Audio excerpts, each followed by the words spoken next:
Aberta de hoje, nós estamos recebendo o ex-presidente Michel Elias Temer. Michel Temer ocupou os mais importantes cargos pós-redemocratização no Brasil.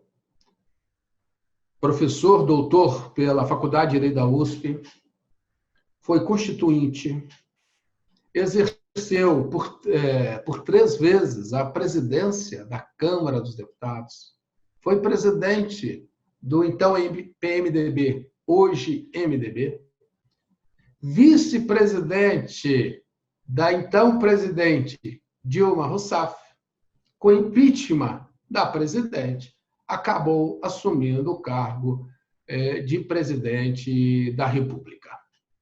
E, recentemente, lançou um livro denominado A Escolha, que diz, basicamente, como ele, Michel Temer, superou a crise e apresentou uma agenda para o Brasil. Presidente, eu gostaria de começar exatamente fazendo essa pergunta. O senhor acha realmente que o Brasil tem uma agenda e que superou a crise? Olha, em primeiro lugar, muito prazer em estar contigo, viu, Paulo, nessas entrevistas muito oportunas que você tem feito. Portanto, em primeiro lugar, a minha satisfação por isso. Em segundo lugar, dizer a você que, de fato, eu acho que no nosso governo, claro que eu tenho que me referir ao meu governo, nós conseguimos superar um momento de muita crise política e econômica. Em primeiro lugar, crise política em face de um desgaste real ou não real, não importa agora esta qualificação, do governo de então da senhora ex-presidente. Em segundo lugar, uma grave crise econômica. Você se recorda que quando nós assumimos em maio de 2016, ainda interinamente, o PIB era negativo em menos 3,6%. E logo 1 ano e 7 meses depois, ou seja, dezembro de 2017, o PIB era positivo em 1,3%. Portanto, nós estamos saindo da crise econômica, saindo da crise política, e foi ela, efetivamente, que nos permitiu, você veja, Paulo, fazer uma redução sensível da inflação, fazer uma redução dos juros, que estavam em 14,25% para 6,5%, em consequência, também editar reformas constitucionais importantíssimas, como o teto de gastos públicos, a reforma trabalhista, a reforma do ensino médio, a recuperação das estatais. Então, digo eu, naquele momento, nós realmente conseguimos superar a crise e estávamos num caminho muito próspero para o país. Muito bem, agora, chegando o governo Bolsonaro, interessante a primeira observação que eu faço, e quando me perguntam isso, eu digo, às vezes, como é que o senhor acha, como é que ia indo, como vai indo o governo Bolsonaro? Eu dizia, olha, vai indo bem, porque está dando sequência ao meu governo. E veja que continuou a derrubar a inflação, continuou a derrubar os juros, acabou votando a reforma da Previdência, sem embargo de ter sido eu, no nosso governo, que enfrentamos o combate, o trabalho pela aprovação da reforma da Previdência. Então, realmente, ele vinha superando toda e qualquer crise. E agora, com a pandemia, com o coronavírus, não é? Lamentavelmente, zerou tudo. Nós voltamos praticamente ao marco zero.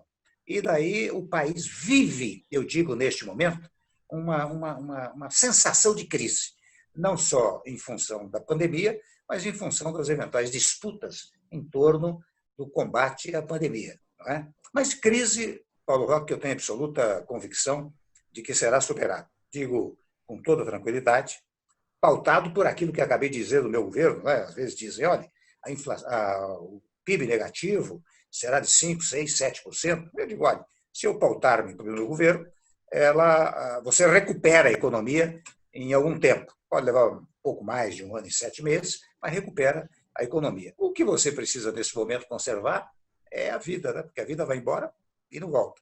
A economia é sempre recuperável. Eu acho que o Brasil tem força suficiente para superar qualquer crise, como teve no passado recente, que eu acabei de demonstrar a você. E o senhor acha hoje que o Brasil está no caminho certo, presidente? Olha, eu acho o seguinte, houve muitos atropelos, muitos embates, muitos mal-estares, vamos usar essa expressão, inovando, né? Mas eu acho que, aos poucos, o presidente, por exemplo, percebeu que ele não poderia, digamos assim, comparecer a movimentos que pregavam o fechamento do Congresso Nacional, fechamento supremo, etc., porque isto violava a regra básica do chamado, para ser óbvio, do chamado Estado Democrático de Direito, que se ancora basicamente na independência e harmonia entre os poderes do Estado. Em segundo lugar, também tomou a cautela, confesso a você, de deixar.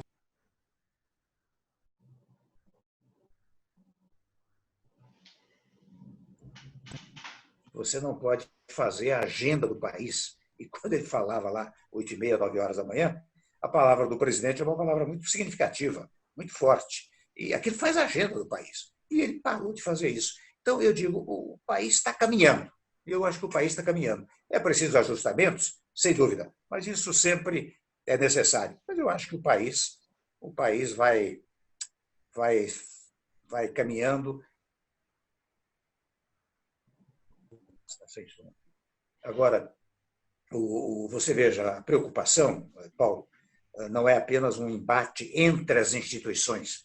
Eu costumo dizer que quando há embate entre o executivo, o legislativo e o judiciário, há uma desarmonia. E a desarmonia é inconstitucional, porque quando foi criado o Estado brasileiro, em 5 de outubro de 88, criado para nós da área jurídica, né? A determinação da soberania popular diz, olha, vocês são independentes nas suas funções, nas suas tarefas, na sua organização, nas suas finanças, mas hão de agir harmoniosamente. Esta é a determinação constitucional. Havendo desarmonia, há inconstitucionalidade. O que me preocupa, com muita franqueza, são os embates intra-institucionais. Um embate dentro do judiciário, um embate dentro do Ministério Público, não é? Às vezes dentro do próprio Executivo. Estes embates intra-institucionais é que preocupam. Então, o que nós devemos fazer... Eles te preocupam por quê, presidente? Isso pode nos levar para onde?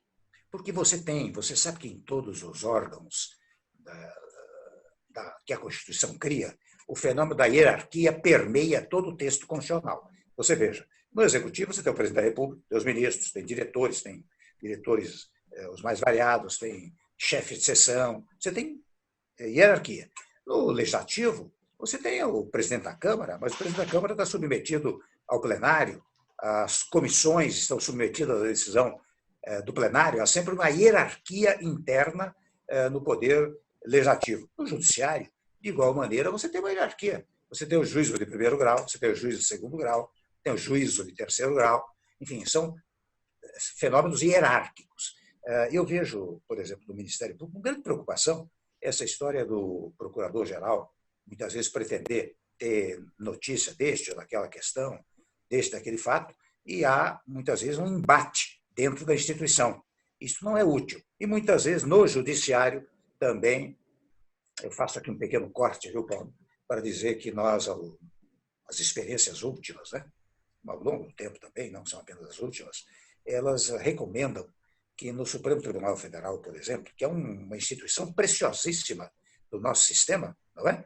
Porque o Supremo é quem, afinal, acaba dizendo o que é lei e o que não é lei. Você veja por meio do controle da constitucionalidade das leis, não é verdade? O Supremo é quem acaba dizendo se há omissão legislativa ou não há omissão legislativa, por meio do controle da constitucionalidade por omissão. Não é? Então, é um órgão importantíssimo. Ora bem, o que tem havido é agressões a essa instituição, e sobre haver agressões à instituição Supremo Tribunal, agressões muitas vezes a pessoas, a integrantes, ministros do Supremo Tribunal Federal. Isso não é útil para o país, porque cria uma área de litigiosidade pública e política que atrapalha o andamento do nosso país. Então, muitas vezes, eu tenho aproveitado conversas como esta que nós temos tido, para dizer, olha, vamos ver se nós examinamos o sistema norte-americano da Corte Suprema e de outras cortes europeias, em que as decisões se dão fora do plenário. Leva-se para o plenário a decisão vencedora. Muitas vezes, nos Estados Unidos, quando o relator tem um voto, ele consulta os demais fazem as achegas tais e quais, e, afinal, leva-se para o plenário a decisão sem dizer quem votou a favor, quem votou contra, etc. Quem quiser publicar o seu voto divergente, publica. Eu acho que isso seria útil institucionalmente no nosso país. O senhor está defendendo que o Supremo pare com aquelas sessões públicas? Eu diria o seguinte, a sessão pública para ouvir os advogados, para ouvir o Ministério Público, muitas vezes. Não para o povo em geral?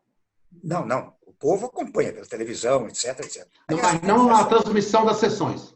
não na transmissão das sessões, não é? O que eu diria era o seguinte: se houver decisões isoladas, né, isoladas, não vou chamar de secretas, mas decisões isoladas, em que os ministros se acertam entre si, eu acho que daria muita força ao Supremo. O que é perigoso é você verificar esses movimentos contra a instituição preciosíssima, que é o Supremo Tribunal Federal, e, no particular, agressões aos integrantes do Supremo Tribunal Federal. Isso não é útil para o país. Agora, presidente, eu vou, evidentemente, o senhor, como professor, doutor na área de direito constitucional, tem um dos livros mais vendidos do Brasil, com mais de 300 mil exemplares, que é o Elemento de Direito Constitucional. Eu vou explorar daqui a pouco mais um pouco nessa seara, né, da nossa Suprema Corte.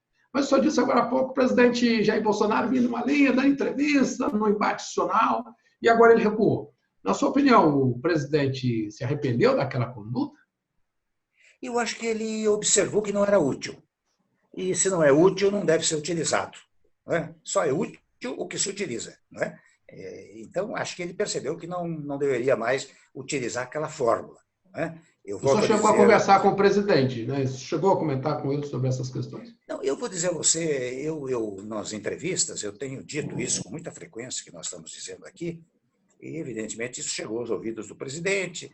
Uma ocasião, ele me telefonou, veio um assessor dele conversar comigo, eu disse a ele: olha, eu vou dizer o que eu tenho dito e da minha experiência como presidente da República. Você não pode fazer a pauta do país às 8h30 da manhã, porque você precisa saber o que vai acontecer durante o dia, não é? E, evidentemente, sendo a palavra do presidente muito expressiva, muito significativa, o que ele diz tem repercussão nacional e internacional. O senhor, em algum momento, o senhor disse na BBC de Londres que o presidente era o presidente do confronto. Então, o presidente Jair Bolsonaro deixou de ser o presidente do confronto hoje, na sua opinião? Eu acho que sim. Eu acho que, claro, é difícil mudar o estilo, né? O homem é sempre o homem e seu estilo. É difícil mudar por completo. Mas eu confesso que ele amenizou demais essa hipótese do confronto, né? O confronto é bom para o sistema eleitoral. Durante as eleições, você confronta, né? Você tem contestações, tem divergências, contrariedades, mas no governo você tem que ser o presidente de todos os brasileiros. E, portanto, o confronto não é uma coisa útil, nem para o presidente, nem para o país. Acho que ele mudou. Certo. O senhor falou, presidente, da questão do Supremo Tribunal Federal. O senhor coloca essa questão ao ataque aos ministros, que isso não é bom, etc. Mas no plano eminentemente institucional. Né? O senhor acaba de dizer que seria importante, né, até para preservar a instituição, que as sessões do Supremo não fossem transmitidas publicamente, pela televisão, como eu. Agora, eu pergunto ao senhor uma questão. O senhor, mais de 80% das decisões do Supremo hoje, inclusive em matéria de controle de constitucionalidade, são monocráticas, ou seja, apenas um ministro dá essas decisões. Já chegou-se a dizer, inclusive, que, na verdade, tem um livro chamado Os 11, do Luiz Alberto Weber, que foi aqui na revista Veja, que chega a supor que lá, na verdade, são 11 Supremas Cortes. Por exemplo, nisso não estaria havendo um exagero do Supremo, não estaria também havendo um exagero na questão da harmonia dos poderes. Muitas vezes, o próprio Supremo indo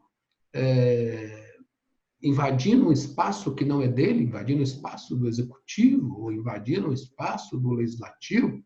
O senhor, como professor de Direito Constitucional, o senhor não vê que a nossa Suprema Corte estaria muito ativista e gerando também crises? Olha, eu acho assim, duas coisas. A primeira delas foi a primeira indagação que você saiu da sua pergunta, né?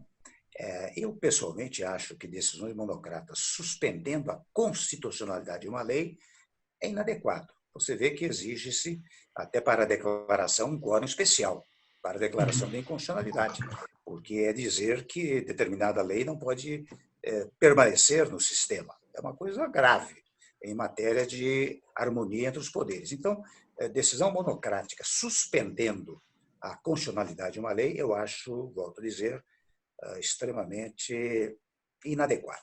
Mas parece que o Supremo agora está caminhando para decisões coletivas, né? Decisões do plenário.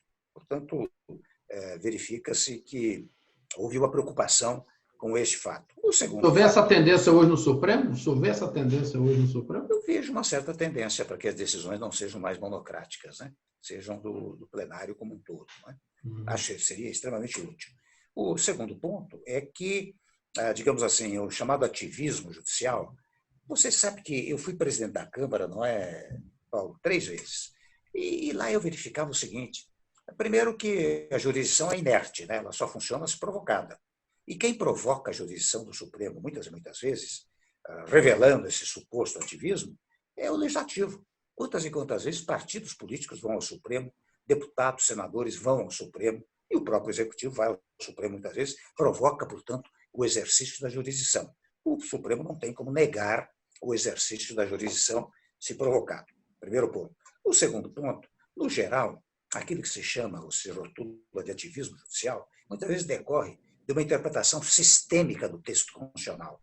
Quer dizer, em questões que muitas vezes são combatidas até hoje, eu verifico que nas decisões os ministros tomam um cuidado extraordinário para invocar os princípios constitucionais para sustentar a sua decisão.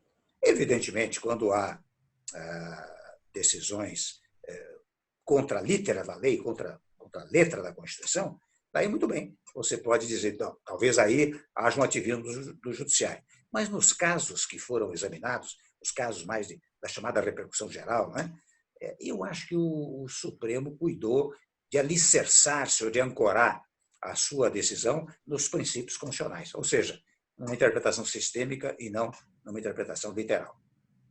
Presidente, o senhor enfrentou 2 denúncias no plenário da Câmara dos Deputados e evitou que o processo tivesse continuidade no Supremo Tribunal Federal, no famoso caso da sua conversa lá com o ex-diretor da JBS, Joesley Batista. Um desses processos, inclusive, foi, com a sua saída da presidência, foi para a primeira instância, aqui em Brasília, o juiz da segunda vara federal, Dr. Marcos Vinícius, acabou absolvendo o senhor sumariamente, entendendo que o senhor não teria, naquele diálogo, cometido crime algum de obstrução da justiça, etc, etc. E o seguinte, o senhor agora também, o senhor saiu da presidência e o senhor tem alguns inquéritos que o senhor está respondendo. Tem processos judiciais da Lava Jato no Rio de Janeiro, onde, inclusive, o senhor chegou a ser preso por mais de 5 dias. Como é que o senhor vê todos esses processos que envolvem o seu nome? O senhor hoje, com 80 anos, o senhor esperava estar tendo que responder a todos esses processos, inclusive com prisão? Eu lamento muito, né, Paulo? Evidentemente, não poderia deixar de lamentar. E lamentar, especialmente pelo fato de, como você denunciou a minha idade aí publicamente, né? Eu quero dizer a você que isto me permite dizer que são 60 anos de trabalho, né? De trabalho árduo, Paulo, porque você sabe que antes mesmo de ingressar na vida pública, eu fiz a minha carreira universitária, não é? Na PUC de São Paulo, fiz doutoramento, dei aulas todas as noites na PUC, 2 noites na Faculdade de Itu, fiz palestras por todo o país, enfim, trabalhei no magistério durante mais de 35 anos, de igual maneira na advocacia e na Procuradoria do Estado, porque quando prestei concurso na Procuradoria do Estado, permitia-se que você optasse pelo regime da liberdade para advogar. Então, eu trabalhava na Procuradoria, advogava, e advoguei ativamente dos 23 aos 47, 48 anos de idade, mais ou menos, 50 anos, não é? E dava aulas todas as noites. Portanto, foi um trabalho profícuo na universidade, na profissão de advogado, na Procuradoria do Estado. Fui 2 vezes Procurador-Geral do Estado, né? Fui 3 vezes secretário de Estado, secretário de Segurança 2 vezes, secretário de Governo 1 vez, não é? Uma vida de muita luta, muito trabalho e de muito sacrifício, mas muito agradável. Eu sempre fiz aquilo que se costuma dizer, do meu dever, o meu prazer. Nunca reclamei disso. E de modo que você diz, poxa, mas agora, né?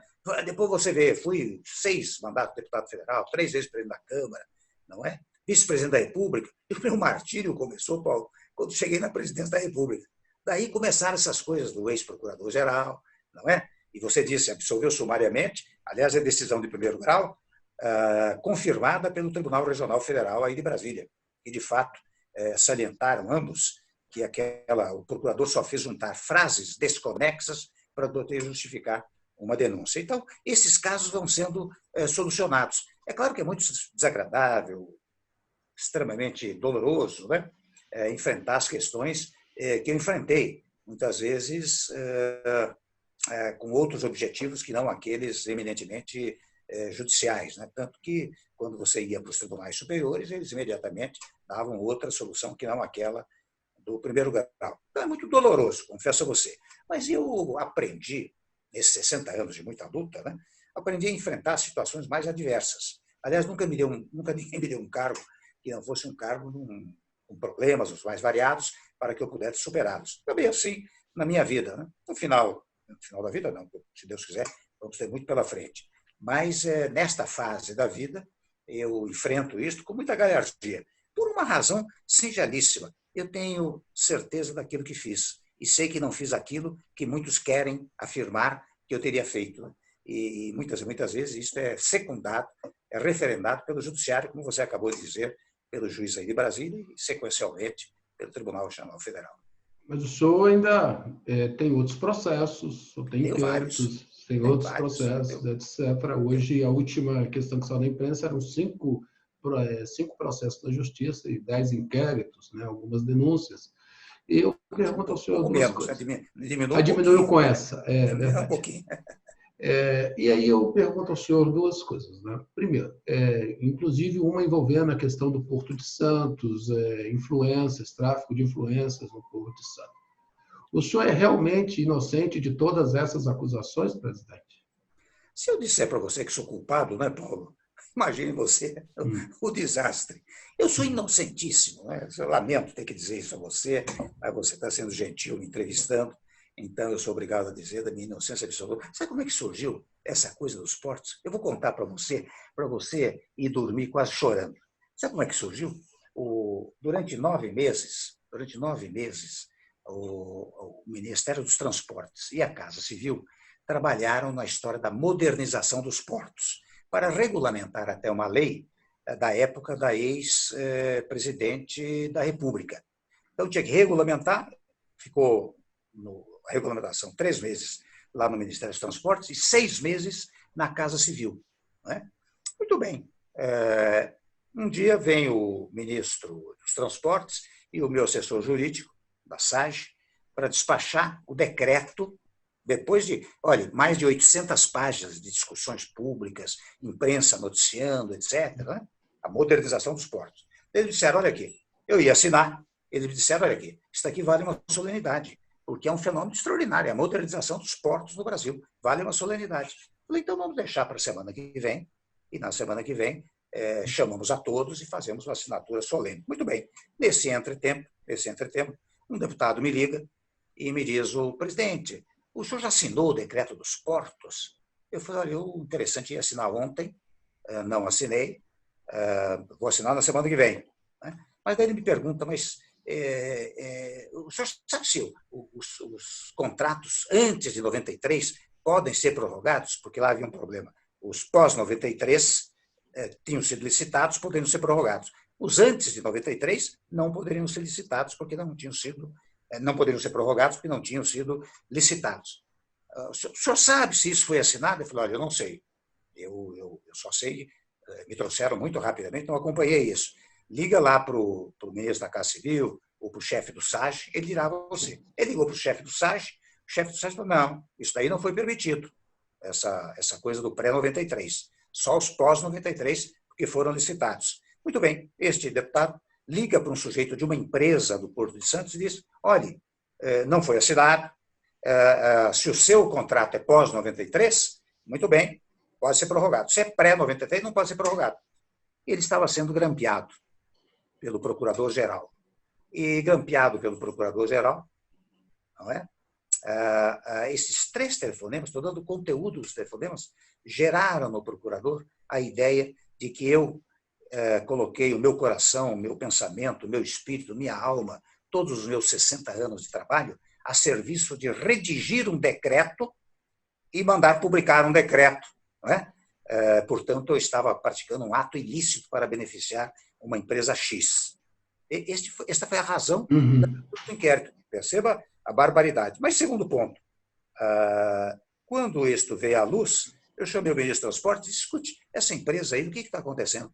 O presidente, essa empresa é uma das que não foram beneficiadas, porque é um contrato pré-93. Estou contando isso muito rapidamente, né, com outros pormenores, para mostrar as barbaridades que foram feitas para tentar derrubar o presidente da República. Esta foi a grande coisa. Essas coisas deram motivo para tentar me derrubar. Você se lembra que, num dado momento, eu disse, olha, não vou renunciar a coisa nenhuma, vou continuar, e continuei até o final. Por mais que fizesse esforço para Essa pergunta eu gostaria de fácil. fazer ao senhor, presidente. O senhor me perguntou, só vai, até para você ter o seu sono, o senhor falou do meu sono. Primeiro eu pergunto se com esse processo, o senhor tem, né, se algum dia chegou a perder alguma noite de sono, o senhor perde noite de sono por conta desse processo. E a segunda pergunta é se o senhor se sentiu realmente perseguido pelo ex-procurador-geral da República, Rodrigo Janot. Coitado, tenho pena dele, sabe? Tenho pena dele, coitadinho. Você veja que aquela história, né, que se faz, aqui se paga. Né? Ele provocou aquelas 2 denúncias inteiramente repudiadas pelo Congresso Nacional, e você sabe, Paulo, que no dia da votação não havia um brasileiro em frente ao Congresso Nacional. Você sabe que nessas ocasiões, quando você não tem apoio, e eu não tinha popularidade, mas as pessoas não acreditavam que eu tinha feito aquelas coisas. Né? Derrubei as 2 denúncias no Congresso Nacional, na Câmara dos Deputados, e o ex-procurador-geral, que naquele livro confessou-se homicida-suicida, né? Primeiro. Segundo, teve busca e apreensão na casa dele, é um ex-procurador-geral da República, não é? Não é uma figura qualquer. Não é? Teve a carteira apreendida, a carteira da OAB, não pode divulgar. Eu peço a Deus que o ajude. Viu? Se ele quis o meu mal, eu quero o bem dele. Muita franqueza. O senhor colocou em algum momento, todo mundo falando que o senhor ia renunciar, e o senhor falou assim, não vou renunciar, não vou ficar. O senhor realmente, naquele dia da gravação, que saiu a gravação, o senhor chegou a fazer a carta da renúncia, presidente? Não, momento algum. Você sabe que, claro que eu fiquei surpreendido. Primeiro porque tratava-se de um empresário que emprega mais de 150 mil pessoas. E ele não é o único empresário que eu atendi, nos mais variados horários, nos mais variados lugares. Eu atendi todos os empresários brasileiros, quase. Né? E este, especialmente, um empresário que, pelo menos, era da melhor suposição, né? Com o grande número de empregados que tinha no Brasil e fora do Brasil. Não é? Segundo, porque eu sabia o que eu tinha feito. Não é? Eu sabia uma tal frase que colocaram lá, eu sabia que a frase era falsa. Aquela frase que dizia, olha, estou dando... Isso aqui, a sua entrevista está virando quase um interrogatório, né, Paulo? Mas eu vou responder. Não, presidente. Deixa eu lhe dizer uma coisa. Deixa eu lhe dizer uma coisa. A frase que alardeou-se e 4, 5 dias depois verificou se era falsa, era estou dando dinheiro para o deputado fulano para manter o silêncio dele. E que eu disse, então, mantenha isso, viu? Esta foi isso que se alardeou. E, na verdade, quando saiu o áudio, a frase era, eu estou de bem com ele. Eu digo, mantenha isso, mantenha a amizade, não você brigue, qualquer coisa. Né? Então, foi isso que aconteceu, eu não tinha mais tranquilidade, por isso que eu continuei. Se eu tivesse tranquilo, eu não teria continuado. Presidente, agora uma questão que eu gostaria de perguntar ao senhor, a questão ambiental. O senhor trabalhou muito o acordo do Mercosul. Né? O seu governo se empenhou muito o acordo do Mercosul com a União Europeia. O senhor acha que o governo atual subestimou a questão ambiental, que acabou agora com todo esse impasse com a União Europeia, depois de anunciado o acordo? A França disse que não vota mais favoravelmente ao acordo, a Holanda, outros países. Você acha que o governo está subestimando a questão ambiental? Eu acho que não está sabendo utilizar tudo aquilo que nós fizemos em matéria de meio ambiente. Você sabe, talvez você não saiba, porque eu vi que não se alardeou muito esse fato. Eu fiz no meu governo a maior reserva ambiental marinha que o mundo conhece, nas ilhas de Trindade e São Paulo, e mais uma lá, agora me fugiu o nome. Nós fizemos uma reserva ambiental marinha, Paulo, que equivale à soma dos estados da França e da Alemanha juntos, para você ter ideia. E qual é a importância da reserva ambiental? Você sabe que as algas marinhas produzem muito oxigênio. Por exemplo, na floresta amazônica, as árvores produzem oxigênio, mas consomem o oxigênio. A alga marinha produz e vai para o ar, não é? Vai para a atmosfera. Não é? Primeiro isso. Nós aumentamos significativamente aquela Chapada dos Veadeiros, nós fizemos, o Zequinha Sarney, foi ministro do Meio Ambiente, ampliou enormemente todas as áreas ambientais no Brasil. Eu vejo que, lamentavelmente, não se invocam esses fatos, porque eu fui um dos primeiros, fui o segundo a assinar o Acordo de Paris, e, portanto, estava dando cumprimento ao Acordo de Paris. E acho que, lamentavelmente, neste em particular, o governo foi muito para o confronto, e isso criou um mal-estar na área internacional. Né? Eu acho que o governo precisa esclarecer essas coisas e dizer que vai preservar o meio ambiente, ter políticas que protejam o meio ambiente, porque, na verdade, o futuro do mundo, né, vai depender muito da preservação do meio ambiente. Eu não tenho dúvida disso. Né? Acho que Aí, só no o caso do governo. Mercosul, no caso do Mercosul, eu me empenhei muito. Primeiro o presidente Macri presidiu o Mercosul, depois eu presidi o Mercosul. Nós dois trabalhamos muito pelo acordo que, afinal, acabou sendo firmado no começo do governo Bolsonaro. Né?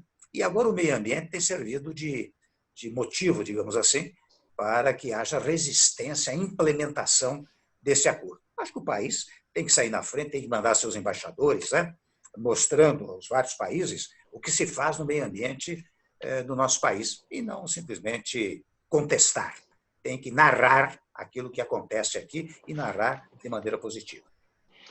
Nós já estamos terminando, presidente, mas tem mais duas questões que eu queria tratar com o senhor: questão do teto de gastos, que foi aprovado no seu governo, e também a missão ao Líbano. Primeiro, sobre o teto de gastos. O senhor conseguiu e disse que, a partir daquele momento, o Brasil tinha outro status no cenário internacional. E hoje tem toda essa discussão em torno do auxílio emergencial, que ele não pode furar o teto de gasto. O presidente da Câmara, Rodrigo Maia, disse que não vai estender para o próximo ano.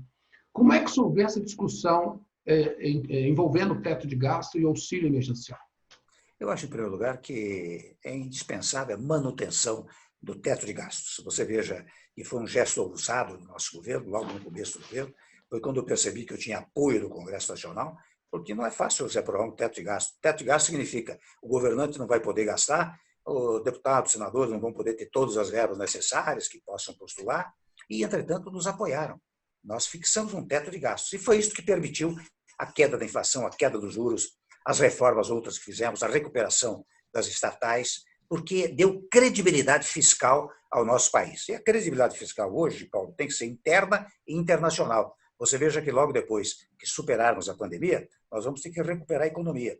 E um dos fatores centrais para a recuperação econômica do país são os investimentos externos. E só investe aquele que tem dinheiro no exterior, o investidor estrangeiro, se tiver credibilidade fiscal. Se você destrói o teto de gastos, você tira a credibilidade fiscal que o teto de gastos estabeleceu no nosso país.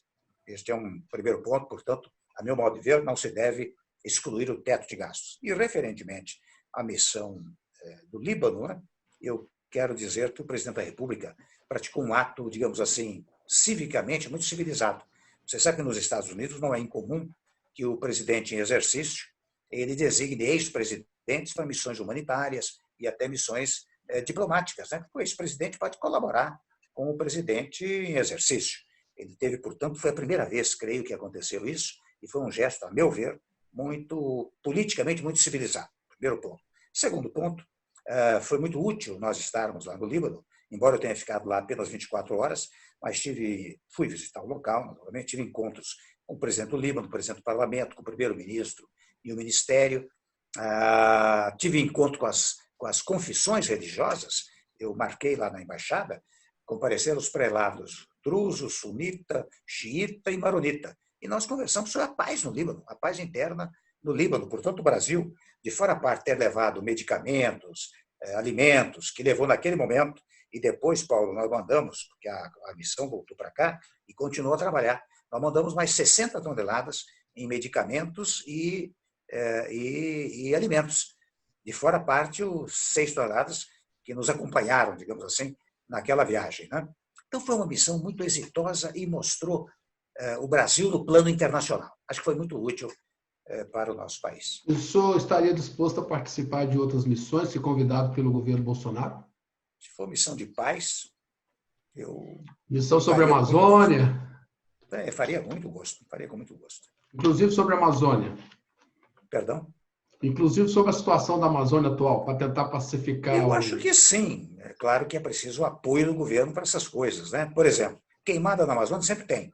Mas você não pode contraditar quem diz que está havendo queimada na Amazônia. Não, meu caro, tem queimada, mas eu estou lá trabalhando, o IBAMA está lá, estou pondo as Forças Armadas para combater. Tem que ser esse discurso. É um discurso até tranquilo. Eu acho que há como esclarecer esses fatos. Duas perguntas e estou encerrando. Primeiro, como é que o senhor imagina que o MDB deva lançar candidato próprio à presidência da República em 2022? E como que o senhor espera que o Brasil esteja no final do governo Bolsonaro? Bom, são dois desejos que você pede a mim, né? E como todo desejo, ele pode ser modificado lá na frente, né? Primeiro, é claro que, estou tocando ao PMDB, nem vou dizer muito, porque eu, depois de ter chegado à presidência da República, ter tido esse longo trajeto, né, eu estou tomando a cautela digamos, de ser muito discreto em relação ao partido. Claro que todo membro de partido um dia quer que o seu partido lance um candidato. É um desejo. Segundo ponto, o meu desejo é que, ao final do governo Bolsonaro, se recupere a economia, se recupere o emprego e que haja mais paz dentro do país. E quando eu digo haja paz, eu não digo apenas por desejo meu, eu digo que esta é uma determinação constitucional. Você que é professor de direito constitucional, pode pegar o preâmbulo... Direito dos contratos. Direito dos contratos. Direito dos contratos e do consumidor. Mas claro que manuseia a Constituição. Você pega o preâmbulo, e preâmbulo significa preambular, antes de caminhar, portanto, antes de chegar no texto, em dois momentos há a palavra paz e pacificação.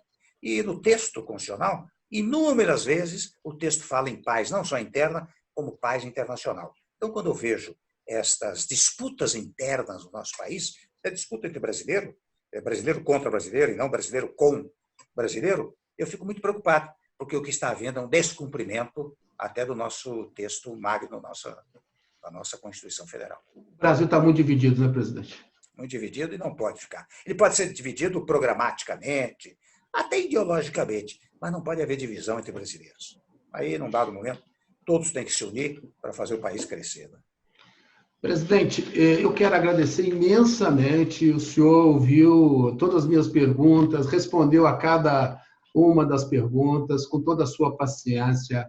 Quero agradecer muito. O Conversa Aberta está colocando exatamente como fizemos com o ex-presidente Fernando Henrique, como ministros do governo Bolsonaro e outras personalidades do mundo jornalístico e jurídico também.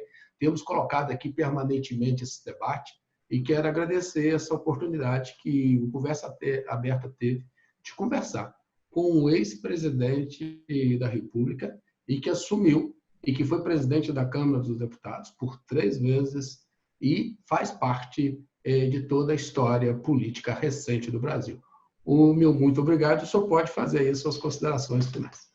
Muito obrigado a você, Paulo. E muito sucesso na sua vida profissional como advogado, professor e como entrevistador também, não é? Muito sucesso e a última palavra que eu lanço a você, vamos ser otimistas com o Brasil, saber que nós vamos sempre sair de qualquer crise. Muito obrigado a você. Eu desejo ao senhor também plenamente muito sucesso para o senhor e sua família. Muito obrigado.